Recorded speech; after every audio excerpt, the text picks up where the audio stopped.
Hey everybody, this is Amanda from Amanda's Budgets. I'm here to go over something I have really wanted to talk about, and I'm sure that there are other people out there who want to talk about it too.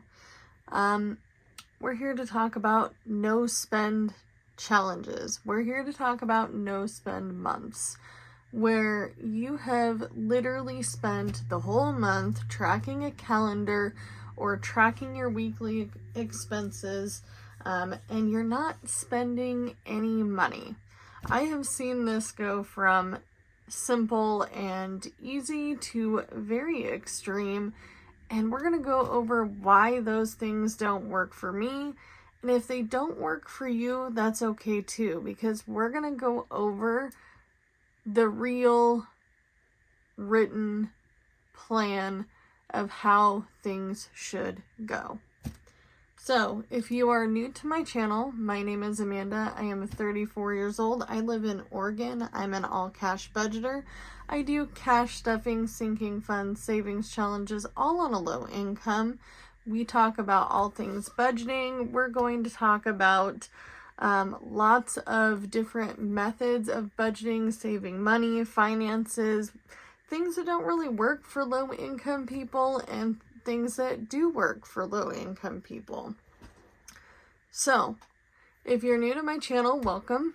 If you are a returning subscriber, welcome back. I appreciate you guys watching my videos.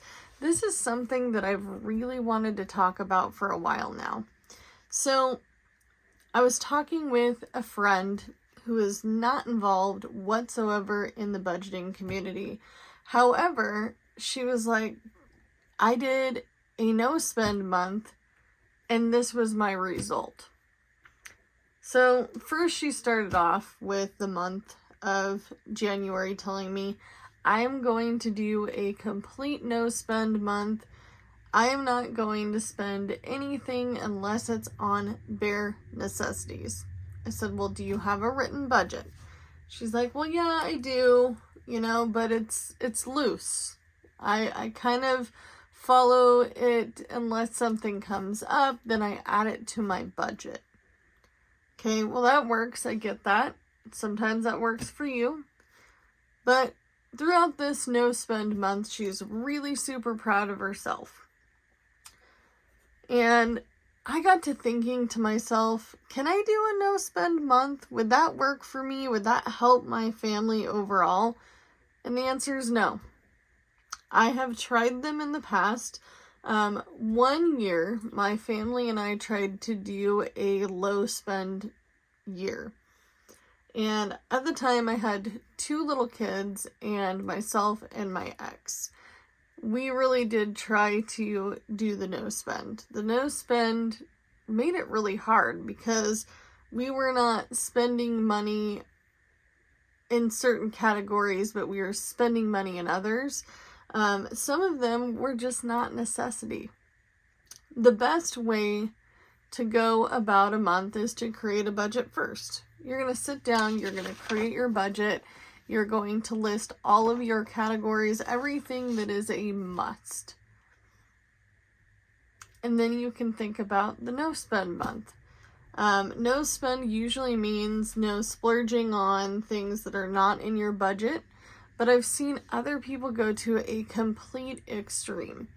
I have seen lots of content creators go from, I'm no longer going to spend money on coffee, and I'm not going to go to Hobby Lobby today, and I am not going to go thrift shopping. I am not going to buy the pair of shoes that I really wanted on Amazon, to I'm going to try to spend as little as I can on groceries, to I'm going to start reselling some of my things to try to get ahead. It doesn't always work like that. For me, budgeting, no spends, all those things don't go well together. I don't need a no spend challenge, you guys. If you watch my channel, you know I do the bare basics.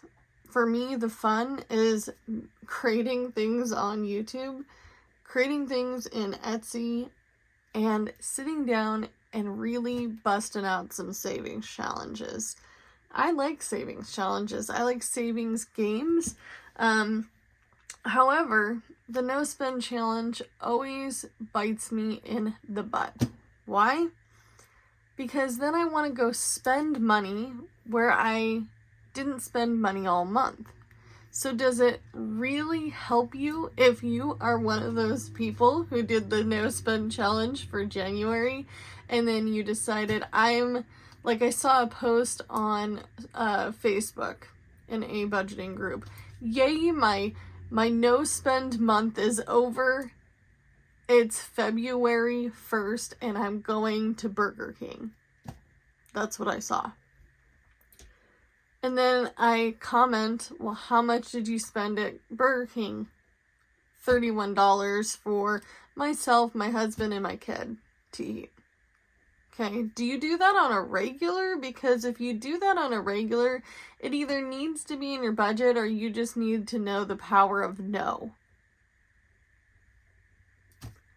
There have been many studies where no spend challenges have worked for people. They don't always work well for low income people. Not always.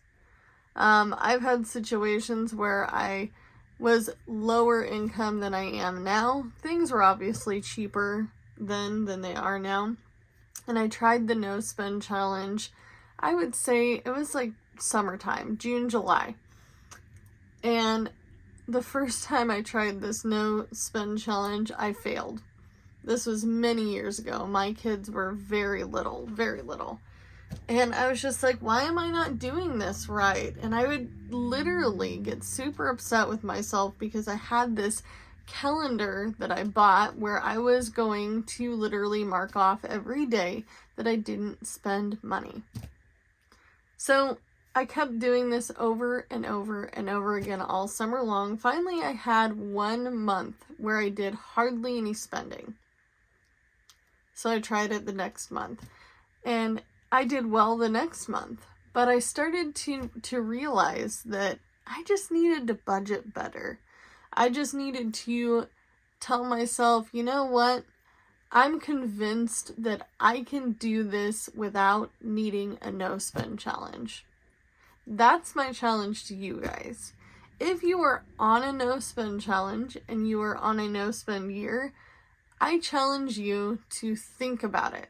If you had a written plan, a written budget, if you have a plan like this one, where I just wrote it in a regular notebook, you have a written plan of goals that you want to do throughout the entirety of the year, whether I get these steps done 1, 2, 3, 3, 2, 1, 4, 3, 1, however it may be. Sometimes just having a written plan, a written budget, helps better than trying to force yourself not to spend. Especially those who are like, yay, it's the 1st of the month and we're going to Burger King. It didn't really help. It didn't fix anything. It fixed something very short term that needed to be fixed long term. I get it. You don't want to cook dinner tonight. I get it. You don't want to go without that new pair of jeans. I get that you don't want to say no to your kids.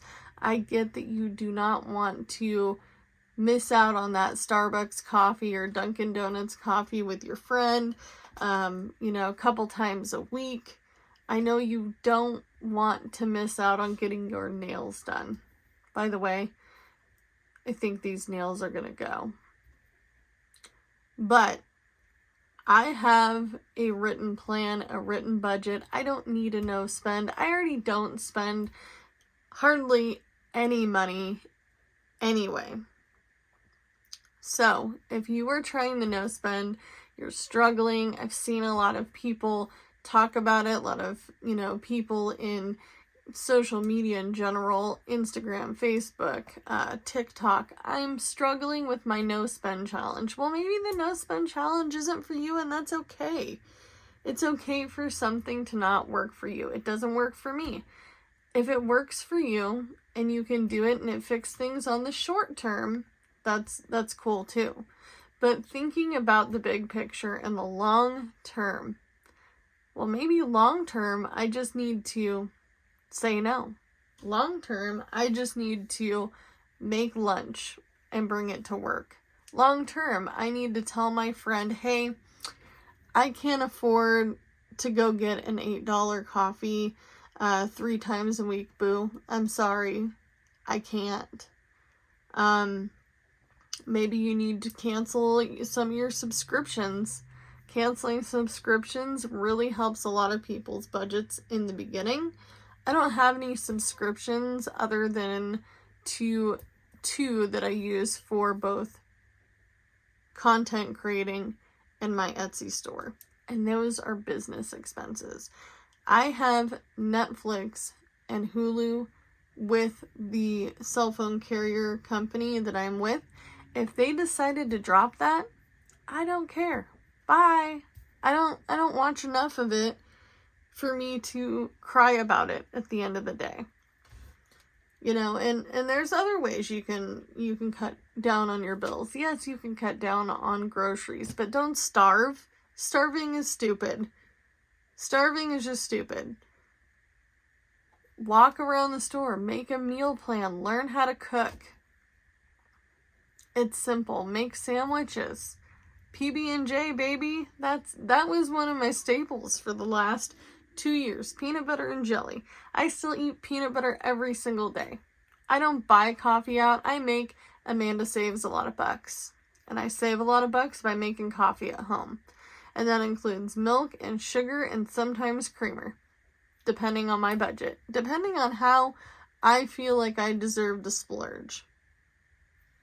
So, thinking of those things really helps. Another thing that has helped my budget in the last, I would say, since I moved in here, was realizing that my bigger bills, like my rent, my rent was going to be $14.80 December 1st. We moved in here.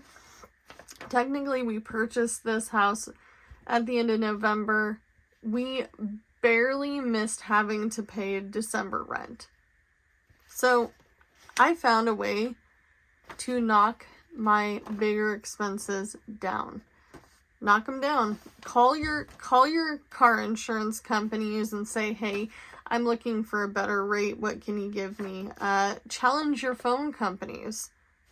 Challenge your internet companies. Give yourself grace, because everybody is having a hard time right now. And if you are telling me you're not having a hard time right now with the economy and the way that things are going and the high prices and the inflation of food and the gas fluctuating up and down and your bills are not high, I'm sorry to say that I would love proof, because I'm pretty sure it's happening to most of us. If you are one of those individuals where it's not happening to you, man, you're lucky. Pat yourself on the back. Say, hey, I'm proud of myself today. I made it through this. I am one of those individuals who is really, really lucky. But it's a small percentage, you guys. So if you want to try it, try a written budget. Try not budgeting so much into your wallet. I see a lot of you guys cash stuff your wallets, and man, some of y'all need to just say, I'm going to skim a little off the top this time. This check, I'm going to take $10 off my groceries so I can put it in my savings. I'm going to take $10 off my spending, and I'm going to invest it into my high yield savings account that I talk about in my videos or in my regular life, because I got a lot of people who gave me a lot of really good kudos for having a high yield savings account. It has nothing in it yet, but the hope is that by the end of the year it will. But do what you can with what you got, guys, and I'll see you in the next one. Bye, guys.